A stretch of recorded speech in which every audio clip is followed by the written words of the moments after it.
ito ay rated SPG. Striktong patnubay at gabay ng magulang ang kailangan.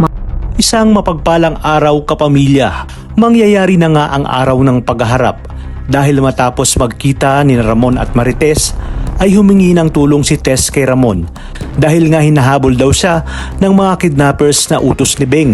Kilala natin si Ramon na kahit masama ang kanyang ugali ay kapareho sila ni Tanggol.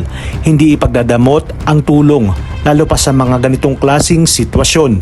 Nang tinanong nga ni Ramon si Marites kung sino ito ay hindi agad ito nakasagot dahil lumating ang mga tauhan ni Olga. Hindi naman sila umubra kay Ramon matapos ang pakikipagpalitan ng mga bala.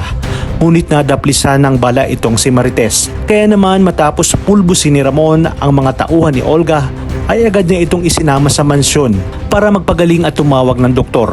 Walang kaalam-alam si David na naroon na sa loob ng mansyon sina Ramon at ang kanyang nanay Tess. Bubulaga nga kay David ang biglaang pagdating ng kanyang nanay Marites kaya naman agad itong pumasok sa kanyang kwarto at palaisipan kung bakit kasama ni Ramon ang kanyang nanay Marites. Matapos magamot si Tess ay nagpasalamat ito kay Ramon. Ngunit may parang kung ano nga kay Ramon na bumabagabag sa kanya dahil tila nakita niya na ito at pamilyar sa kanya si Marites. Kaya naman inulit niya ang kanyang tanong kung sino ito at sino ang mga humahabol sa kanya. Dito sinabi ni Tess na siya si Marites Dimagiba na siyang ikinagulat naman ni Ramon. Ibig sabihin umano siya ang nanay ni Tanggol. Agad namang ipinatawag ni Ramon kay Bulit si David, ngunit maraming ang rason at alibay itong si David para hindi lumabas ng kwarto. Hanggang sa dumating sa punto na si Ramon na mismo ang kumaladkad kay David at hindi pa man ito nakakapagsalita ay nagsalita na nga si Marites kung bakit umano naroroon si David. Agad na napagtanto ni Ramon na hindi ito si Tanggol.